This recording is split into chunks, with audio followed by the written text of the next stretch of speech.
Hi friends, welcome to MBA beginner channel. अभी जो हमारा सीरीज चल रहा है वो चल रहा है हमारा स्ट्रैटेजिक मैनेजमेंट। हमने कुछ सीरीजेस ऑलरेडी कंप्लीट की है, जैसे कि CRMS, export management, hospital administration, international business, organisational effectiveness. और अभी जो हमारा टॉपिक चल रहा है वो चल रहा है जो हमारी सीरीज चल रही है वो चल रही है स्ट्रैटेजिक मैनेजमेंट। और जो आज का टॉपिक रहेगा वो रहेगा स्वॉट एनालिसिस। हमने ऑलरेडी कुछ टॉपिक्स कंप्लीट किए हैं, जैसे कि स्ट्रैटेजिक मैनेजमेंट की definition, relevance of strategic management, levels of strategy, strategic intent, hierarchy of strategic intent, attributes of strategic intent, value chain analysis, porters 5 force model भी हमने ऑलरेडी कंप्लीट किया है। तो अभी बचते हैं दो दो टॉपिक्स, एक है स्वॉट एनालिसिस, दूसरा बीसीजी मैट्रिक्स। अगली वीडियो में हम बीसीजी मैट्रिक्स जो है इसके बारे में चर्चा करेंगे, लेकिन उससे पहले मैं बता दूं ये 10 टॉपिक जो है बहुत ही सारे के सारे बहुत ही ज़्यादा इंपॉर्टेंट है as far as exam point of view is concern, या अगर आप बिजनेस वगैरह करने की सोच रहे हैं। और उसके बगैर भी अगर आपको लग रहा है कि इन 10 के बगैर भी कोई इंपॉर्टेंट टॉपिक रह गया है स्ट्रेटजिक मैनेजमेंट में, तो आप हमें नीचे कमेंट सेक्शन में भी बता सकते हैं, या आप हमारा गूगल फॉर्म भी फिल कर सकते हैं। तो आप हमारे साथ फ्री या वी कैन से दैट एक डेमो सेशन भी बुक कर सकते हैं विया जूम।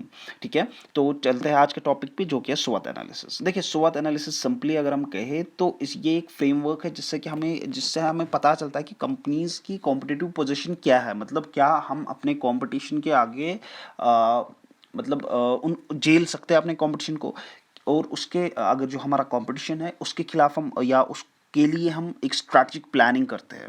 ठीक है, स्वॉट एनालिसिस जो है इससे हमें पता चलता है कि इंटरनल और एक्सटर्नल फैक्टर्स क्या है हमारे, और हमारा जो करंट पोटेंशियल है या हमारी जो करंट पोजीशन है, और क्या हमारी फ्यूचर पोटेंशियल या फ्यूचर पोजीशन रहेगी। ये सारी चीज़ें हमें किससे पता चलता है? स्वॉट एनालिसिस से। स्वॉट एनालिसिस का अगर हम देखें तो एस मीन्स जो फुल फॉर्म है स्वॉट एनालिसिस की, तो S for strengths, W for weaknesses, and O for opportunities, and T for threats. ठीक है, तो पहले आप इसका स्क्रीनशॉट, या तो आप इसका स्क्रीनशॉट उठा लें, या तो आप थोड़ी देर ये वीडियो पॉज करके नोट डाउन कीजिए इसको, इस स्लाइड को।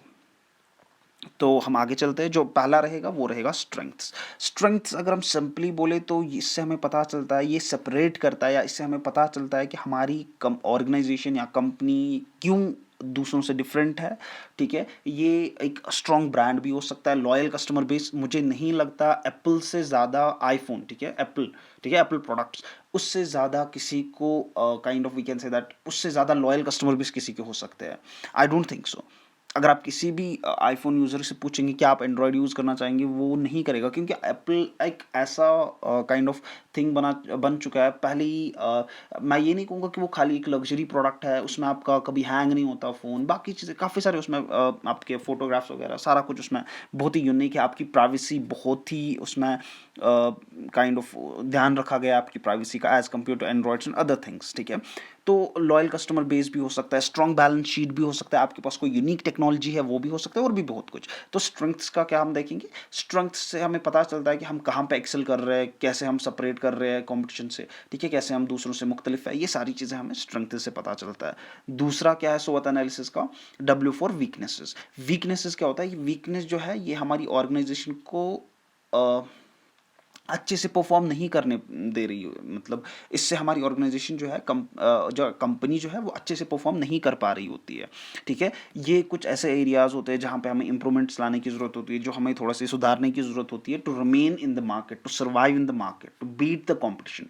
ठीक है, ये एक वीक ब्रांड हो सकता है, ठीक है, या हमारा हाई लेवल ऑफ डेट, हम डेट के डूबे, मतलब जैसे आपको सिंपल एग्जाम्पल होगी किंगफिशर, ठीक है, सिंपल एग्जाम्पल नीरव मोदी, ठीक है, ऐसे ही काफ़ी सारे आपके पास एग्जाम्पल्स पड़े हुए हैं। डेट आपकी कंपनी पे बहुत होगा, inadequate supply chain, lack of capital, तो ये सारी चीज़ें किसमें हमारी वीकनेस आएगी, जहाँ तक कि हमारी ऑर्गेनाइजेशन का kind of we can say that point of view है।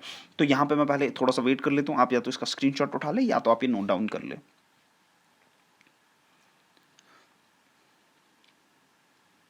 ठीक है, तो तीसरा चलते हैं, वो है अपॉर्चुनिटीज़। अपॉर्चुनिटीज़ मीन्स ये एक ऐसा चीज़ है कि दैट जहाँ पे हमें पता चलता है कि एक्सटर्नल फैक्टर्स में क्या क्या चीज़ें हमारे लिए एडवांटेज हो सकती है, कहाँ पे हमारी कंपनी और ग्रो कर सकती है। जैसे कि सिंपल सी एग्जांपल दूँ मैं टेस्ला मोटर्स की। टेस्ला मोटर्स क्यों चाइना में ऑपरेट कर रहे हैं? Almost 86% of the revenue of the Tesla Motors comes from the China, sorry, ठीक है, चाइनीज ग्राउंड, चाइनीज लैंड। तो वो क्यों हो रहा है? भले ही वो यूएस की कंपनी है, but 86% of the revenue comes from China. क्यों? क्योंकि चाइना ने एक ओपन मार्केट पॉलिसी रखी हुई है, आप वहां पे जाओ बिजनेस करो, कोई इश्यू नहीं है। और वहाँ पे आपको पावर सप्लाई की सस्टेनेबिलिटी है, आप पे बिल्कुल कम टैक्सेस है as compare to other countries, आपको सारी रॉ मटेरियल वहीं पे मिल जाएगी, आपको कहीं जाने की ज़रूरत ही नहीं है। और चाइना की सबसे इंपॉर्टेंट चीज़ जो है, उन्होंने एक प्रोविंसेस बनाई है, जैसे कि कोई एक जैसे बेजो प्रोविंस है, वहाँ पे आपको सिर्फ फर्नीचर ही मिलेगा, वो सिर्फ वो पूरा प्रोविंस ही उन्होंने सिर्फ फर्नीचर के लिए ही रखा है।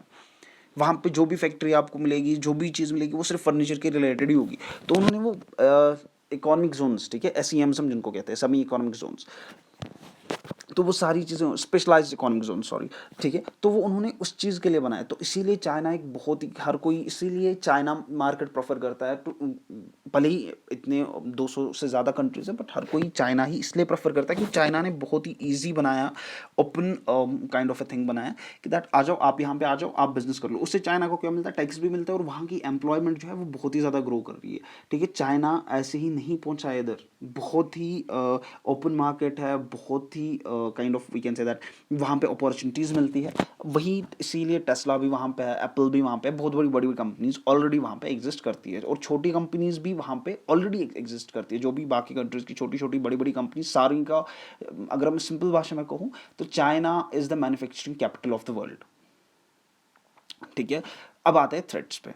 तो थ्रेट्स क्या है, थ्रेट्स ये है कि दैट आपके किन चीज़ों से आपकी कंपनी जो है, आपका ऑर्गेनाइजेशन जो है, इस पे हार्म हो सकता है, इस पे पोटेंशियल, इसका पोटेंशियल डाउन हो सकता है। जैसे कि फॉर एग्जांपल किसी कंट्री में ड्रॉट आता है, ठीक है, आपका कोई वीट प्रोड्यूसिंग कंपनी है, तो इस ड्रॉट के आने से आपके वीट कंपनी पे बहुत ही बुरा असर पड़ेगा, ठीक है। या सिंपल सी एग्जांपल अगर ले, आपका जो है फ्रीट कॉस्ट्स इंक्रीज हो रहा है, आपका कंपटीशन इंक्रीज हो रहा है, ठीक है, आप पे टाइट लेबर सप्लाई हो रही है, ठीक है, आप पे टैक्सेस बढ़ा रहे हैं, टैरिफ जिनको हम कहते हैं, ठीक है, ये सारी चीज़ें आप पे बढ़ा रहे हैं, तो आप पे उस पे काफ़ी, आपकी ऑर्गेनाइजेशन पे उन चीज़ों से काफ़ी बुरा असर पड़ेगा। तो ये आ सकता है थ्रेट्स में।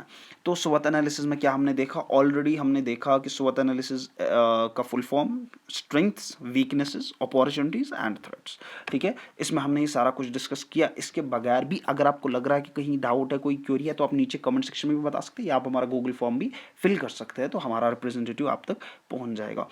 उम्मीद है आपको वीडियो, हाँ, और हाँ सॉरी, अभी मैं ये बोलना भूल गया था कि दैट आपको जो इसमें ग्राफ है, ठीक है, strengths, weaknesses, opportunities and threats का ग्राफ, आप इसका स्क्रीनशॉट उठा लो और आप आराम से पढ़ लो। बिल्कुल इजी इंग्लिश यूज़ किया गया है इसमें, ठीक है। जैसे कि स्ट्रेंथ्स में आएगा things your company does well, qualities that separates your competitors, ठीक है, internal resources such as skill, knowledge, staff, tangible assets such as property, capital, ठीक है, ये सारी चीज़ें इसमें आएगी। वीकनेसेस में हम देखेंगे थिंग्स योर कंपनी लैक्स, ठीक है, things your competitors do better than you, resource limitation, ठीक है, ये सारी चीज़ें। अपॉर्चुनिटीज़ में आपका आएगा undeserved market for specific products, ठीक है, few competitors in your area, emerging need of your products or services, press media coverage of your company, फिर threats में आएगा emerging competitors, changing regulatory environment, जैसे कि मैंने कहा tariffs वगैरह, inflation, बाकी चीज़ें, ठीक है, changing customer attitudes towards your company, जैसे कि तनिष्क में थोड़ा सा वो प्रॉब्लम हुआ था एक ऐड की वजह से। तो ये सारी चीज़ें इसमें आपको, ये ग्राफ भी इस बहुत ही इंपॉर्टेंट रहेगा। अगर आप वो इससे पहले वाली स्लाइड से याद नहीं रखना चाहते हैं, क्योंकि अब ये हमें ईजी में समझ आएगा ये ग्राफ, अगर मैं आपको ये ग्राफ पहले दिखाता हूँ ये काफ़ी टफ हो जाता। उम्मीद है आपको ये वीडियो पसंद आई होगी। लाइक शेयर और सब्सक्राइब जरूर कीजिएगा। Thank you so much.